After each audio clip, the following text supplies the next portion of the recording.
Students, आज का जो हमारा लेक्चर है वो ट्रांसपोर्ट इन पाकिस्तान।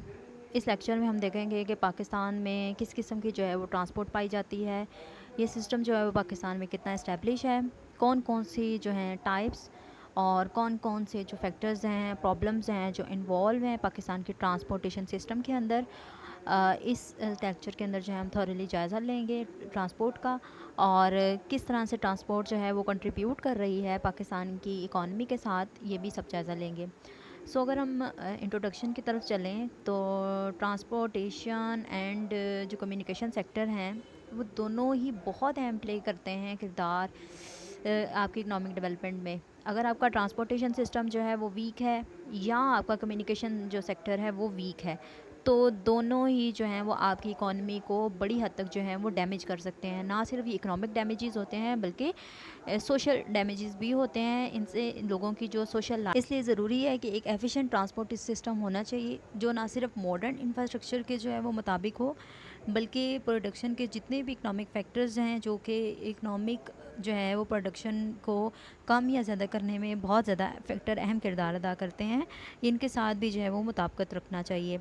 अगर ट्रांसपोर्टेशन अच्छा होगा, कम्युनिकेशन जो है सिस्टम अच्छा होगा और एफिशिएंट ट्रांसपोर्ट जो है वो ना सिर्फ आपकी प्रोडक्शन की जो है प्राइस हाई करेगा, बल्कि इकॉनमी जो है वो उससे भी ज़्यादा ग्रो करेगी। अगर हम बात करें दुनिया में जितने भी मोड्स ऑफ़ ट्रांसपोर्टेशन इस वक्त चल रहे हैं, इनमें सबसे पहले जो रोड्स एंड हाईवे, सबसे जो ओल्ड जो सिस्टम आता है उसमें रोड्स एंड हाईवे आते हैं। दूसरे नंबर पर आपके रेलवेज़ आते हैं। रिवर्स वो मोड्स ऑफ ट्रांसपोर्टेशन है जहाँ पर जो है वो रिवर्स बहुत ज़्यादा है या जो है अंडर डेवलप्ड जो है वो कंट्रीज़ आ जाते हैं। इसके अलावा कैनाल्स जो हैं वो यूज़ होती हैं। सी पोर्ट्स और एविएशन जो है ये मॉडर्न मोड्स ऑफ ट्रांसपोर्टेशन है जिनके ज़रिए आजकल जो है वो ट्रांसपोर्ट किया जा रहा है मटीरियल। अगर हम पाकिस्तान के ट्रांसपोर्टेशन सिस्टम की बात करें तो पाकिस्तान का जो ट्रांसपोर्ट सिस्टम है वो काफ़ी हद तक जो है वो ब्रॉड हो चुका है, काफ़ी हद तक जो है वो सिस्टमेटिक हो चुका है और बहुत ज़्यादा हद तक जो है इसमें जो है वो चेंजेस भी आ चुके हैं। अगर हम इनकी जो है वो मोड्स ऑफ ट्रांसपोर्टेशन को डिवीज़ करें तो सबसे पहले रोड्स आती हैं, रेलवेज़ आती हैं, एयर ट्रांसपोर्ट आता है and then ports and shipping services जो हैं वो पाकिस्तान इस टाइम यूटिलाइज़ कर रहा है। अगर रोड ट्रांसपोर्ट को पाकिस्तान के अंदर देखें तो इंफ्रास्ट्रक्चर और किसी भी डेवलपिंग कंट्री का इंफ्रास्ट्रक्चर का इम्पोर्टेंट सेगमेंट जो है रोड ट्रांसपोर्ट कहलाता है। अगर रोड्स अच्छे होंगे, आपका ट्रांसपोर्टेशन जो है सिस्टम वो जो है वो जल्दी बूस्टअप भी करेगा और डेवलप भी करेगा। जैसे मैंने पहले बताया है कि इकोनॉमिक डेवलपमेंट के लिए बहुत ज़्यादा ज़रूरी है कि आपका ट्रांसपोर्टेशन सिस्टम जो है वो रैपिड डेवलपमेंट की तरफ जाए। इससे ना सिर्फ आपका जो है इकोनॉमिक डेवलपमेंट होगी, बल्कि लोगों का जो वेलबींग है वो भी जो है वो हाई लेवल की तरफ जाएगा। इस तरह पाकिस्तान में जो 96% जो हैं वो इनलाइट फ्रेंच है, जबकि 92% जो है वो पैसेंजर ट्रैफिक है। अब इसकी बात करें अगर, यानी कि 96% जो है इस टाइम रोड जो है वो सामान को एक जगह से दूसरी जगह ले जाने के लिए इस्तेमाल हो रहा है, जबकि 92% जो है वो लोग ट्रैफिक जो पैसेंजर ट्रैफिक है उसके लिए रोड जो हैं वो यूटिलाइज़ किए जा रहे हैं। रोड ट्रांसपोर्टेशन की अगर हम फिगर्स की बात करें तो इस टाइम पाकिस्तान के अंदर जो टोटल रोड नेटवर्क की लेंथ्स है वो 263,415 किलोमीटर्स जो है वो बनती है। इसके अलावा कंसिस्ट ऑफ 9,324 किलोमीटर्स जो है वो अनपेव्ड रोड्स आ जाते हैं। इसमें से अगर हम बात करें नेशनल हाईवेज़ की तो 3.53% जो है वो कंसिस्ट करता है। स्ट्रेटेजिक रोड्स एंड एक्सप्रेस जो हैं वो 262 किलोमीटर जो है एक्सप्रेस वेज बनते हैं और स्ट्रेटेजिक रोड्स जो हैं कंट्रीब्यूट कर रहे हैं। इसके अलावा जो 100 किलोमीटर रिस्पेक्टिवली यानी कि 10% जो बनता है वो इसके अंदर जो है वो कंट्रीब्यूट कर रहा है। कुछ रोड्स ऐसे हैं जो कि इस नेटवर्क के अंदर शामिल नहीं हैं क्योंकि वो जो है वो अनडेवलप्ड एरियाज़ के अंदर आ जाते हैं। अदरवाइज़ जितने भी हाईवेज़ मोटरवेज़ जो हैं वो इस टाइम जो है वो हाईवे ट्रैफिक और जो है वो पैसेंजर ट्रैफिक बोथ के लिए इस्तेमाल हो रहे हैं। रोड ट्रांसपोर्ट जो है वो इस वक्त मेनली जो है वो नेशनल हाईवेज़ जो हैं वहाँ पर हैवी ट्रांसपोर्ट जो है वो बहुत ज़्यादा जो है वो यूटिलाइज़ हो रही है रोड्स को। इसके अलावा जो मोटरवेज़ हैं बहुत हैवी ट्रांसपोर्ट भी यूटिलाइज़ कर रही है। इसके अलावा जो पैसेंजर्स हैं वो भी ट्रांसपोर्ट को यूज़ कर रहे हैं। इसके अलावा जितने भी स्ट्रेटेजिक रोड्स, ऐसे रोड्स जो कि किसी ख़ास मकसद के लिए बनाए जाते हैं, वो भी जो हैं इस ट्रांसपोर्ट में बड़ा अहम किरदार अदा कर रहे हैं। अगर हम रोड्स की प्रोविजनल शेयर की बात करें तो इस वक्त पंजाब जो है प्रोविंस सबसे ज़्यादा जो है वो रोड्स के अंदर डेवलप्ड जो है वो प्रोविंस है, और कंट्रीब्यूटर जो है वो 40.9% जो है इस वक्त रोड्स जितने भी हैं वो पंजाब के अंदर शामिल हैं। दूसरे नंबर पर सिंध आता है जो कि 30.9% जो है वहाँ पर रोड्स जो हैं वो बन चुके हुए हैं। खैबर पख्तूनख्वा में जो है वो परसेंटेज बनती है 16.3%, एंड इन बलोचिस्तान 11.3% जो है वो कंट्रीब्यूट कर रहा है रोड प्रोविजनल शेयर के अंदर। नेशनल हाईवे अथॉरिटी, अब NHA क्या है जी? NHA जो है मुल्क की तमाम रोड्स उनकी क्वालिटी को चेक करने, इसके अलावा जो है वो स्टैंडर्ड ऑफ द लिविंग जो पॉपुलेशंस का है, इसके अलावा जो है डिफरेंट वहाँ की जितनी भी मरम्मत साजी है, वहाँ की इनोवेशंस और जो भी सब कुछ जो है वो किसके सपुर्द है? नेशनल हाईवे अथॉरिटी के सपुर्द है। और नेशनल हाईवे जो है वो इसको जो है वो हर तरह से देखती है। अब डिफरेंट प्रोजेक्ट्स जो हैं वो नेशनल हाईवे जो है वो कंडक्ट कर रहा है विद टाइम टू टाइम, जिसमें सबसे पहले जो है फैसलाबाद खानेवान मुल्तान मोटरवे जिसको M4 का नाम दिया गया है। इसके बाद 7 रातोडेरो एडिशनल कैरिज वे N55। इस थर्ड नंबर पर Sukkur Shikarpur Jacobabad N65। Killa Saifullah to Zhob N50।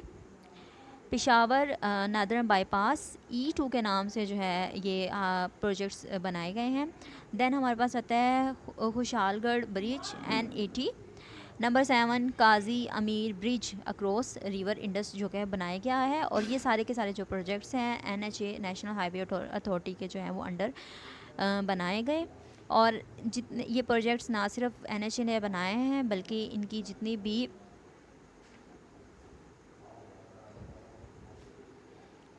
Okay ji, national highway authority के जो जितने भी कंप्लीट प्रोजेक्ट्स हो चुके हैं अप टू टिल, इसमें सबसे पहले interchange on inner ring road Multan, 4 lane underpass at Wah gate टिक्सला।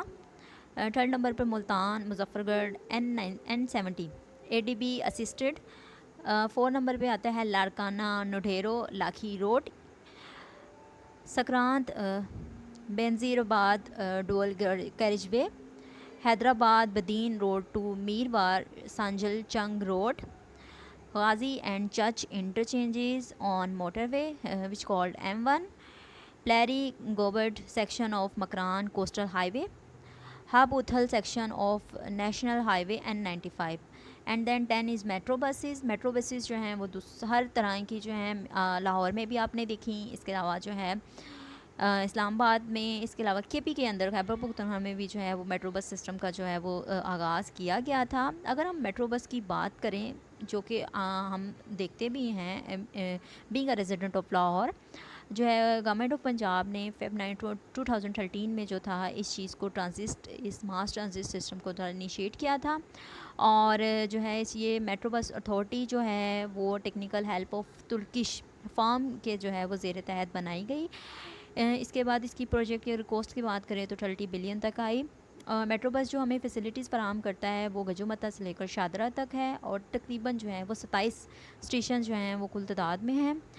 4 articulated buses operated in 27 kilometre, यानी कि आपने देखा भी होगा मेट्रो बसेस जो हैं वो एक ख़ास किस्म की बसेस हैं। इसके अलावा मेट्रो बस की वजह से बहुत ज़्यादा जो है वो जॉब क्रिएशंस हुई। 1500 जॉब्स तो बहुत कम है, इस वक्त जो है वो बहुत ज़्यादा लोग जो हैं वो इससे इस्तेफ़ादा हासिल कर रहे हैं। तकरीबन 1.5 लाख से ऊपर जो हैं वो लोग पैसेंजर जो हैं वो डेली जो है इसका सफ़र करते हैं। इसके अलावा जो है इसकी फ़ेयर जो था, टिकट जो थी वो बहुत मिनिमम रखी गई थी, जिस वजह से जो है कॉमन पब्लिक जो है आम लोगों ने इसको जो है सफ़र के लिए ज़्यादा प्रेफरेबल किया। इस मेट्रो बस की वजह से लाहौर के अंदर जो सफ़र था वो बहुत हद तक जो था वो आसान हो गया था, और एक नहायत दूर का सफ़र करने के लिए मेट्रो बस जो थी वो एक प्रेफरेबल जो है वो बस समझी जाती है। अब बहुत सारे ऐसे प्रॉब्लम्स हैं जो कि रोड ट्रांसपोर्ट फेस कर रहा है। एक्चुअली मेरी स्लाइड थोड़ी आगे पीछे हो गई है, सो हम सॉल्यूशंस की पहले बात कर लेते हैं। सबसे पहले तो लॉ जो है वो कंटिन्यूस होना चाहिए प्रोजेक्ट्स के लिए, कि प्रोजेक्ट्स किसी एक ख़ास जो हैं वो लॉ के तहत बनने चाहिए। इसके अलावा फिर उनका प्रॉपर चेक एंड बैलेंस होना चाहिए। Roads for rural and agriculture areas जो हैं वो लाजमन बनने चाहिए। इसके बाद जो हाई फाइन्स चार्ज किए जाते हैं वो ज़रूर किए जाने चाहिए। अच्छा जी, प्रॉब्लम्स की अगर हम बात करें, इनकंसिस्टेंट गवर्नमेंट पॉलिसीज़, क्योंकि पॉलिसीज़ जो हैं वो गवर्नमेंट ने अभी तक कोई जो है वो फॉर्मेट नहीं की हुई, इस वजह से जो है वो बहुत ज़्यादा सफ़र करती है। मेंटेनेंस नहीं है, एक सड़क टूट जाए तो वो टूटी रहती है। सो मेंटेनेंस बहुत ज़्यादा ज़रूरी है और रोड ट्रांसपोर्ट के अंदर ये बहुत बड़ा प्रॉब्लम है, lack of roads in rural areas. So high corruption in roads fund, बहुत ज़्यादा जो है वो फंडिंग में करप्शन होती है, जिसकी वजह से मटेरियल जो है वो बहुत जो है वो लो किस्म का यूज़ किया जाता है, जिसकी वजह से क्या होता है, करप्ट लोग जो हैं वो इन होते हैं और मटेरियल जो है वो लो किस्म का यूटिलाइज़ होने की वजह से रोड जो हैं वो जल्दी टूट फूट का शिकार हो जाते हैं। सो ये मेन प्रॉब्लम्स जो हैं वो इस वक्त पाकिस्तान की जो रोड ट्रांसपोर्ट है वो बहुत ज़्यादा फेस कर रही है। वायलेशन ऑफ रूल्स जो हैं उनके ऊपर जो हैं कोई किसी किस्म की जो है वो सख्ती नहीं बरती जाती, ये भी एक बहुत बड़ा प्रॉब्लम है। Let's again look at the solutions. सबसे पहले जो लॉ एंड ऑर्डर की बात की गई, उसके लिए जो है वो कॉन्स्टिट्यूट करना चाहिए प्रोजेक्ट्स के लिए लॉ, और उन लॉज को फिर प्रॉपर चेक एंड बैलेंस देना चाहिए। इसके अलावा ना सिर्फ उन लॉज को प्रॉपर चेक एंड बैलेंस देना चाहिए, बल्कि जो है वो फॉर्मेट करना चाहिए, हाई फाइन्स लेने चाहिए जो रूल वॉलेशन करते हैं, और रूरल और एग्रीकल्चर एरियाज़ के अंदर जो है वो रोड्स जो हैं वो बड़ी हद तक जो है वो इस्टेब्लिश करने चाहिए, क्योंकि हमारा जो एग्रीकल्चर एरिया है, एग्रीकल्चर सेक्टर है, वो हमें जो है वो हमारी एग्रीकल्चर प्रोडक्ट्स फराहम करता है, और वो चूँकि एक जगह से दूसरी जगह ट्रांसपोर्ट होनी होती हैं, तो ज़रूरी है कि ट्रांसपोर्ट सिस्टम अच्छा होगा तो एग्रीकल्चर प्रोडक्ट्स जो हैं वो हमें जो है वो सस्ती फराहम की जाएंगी। अगर ट्रांसपोर्ट महंगी होगी, टूटी फूटी सड़कें होंगी, तो बहुत सारा मटेरियल जो है वो वेस्ट होने का ख़तरा होता है, इसलिए ट्रांसपोर्ट सिस्टम का बेहतर होना बहुत ज़्यादा ज़रूरी है। Thank you so much.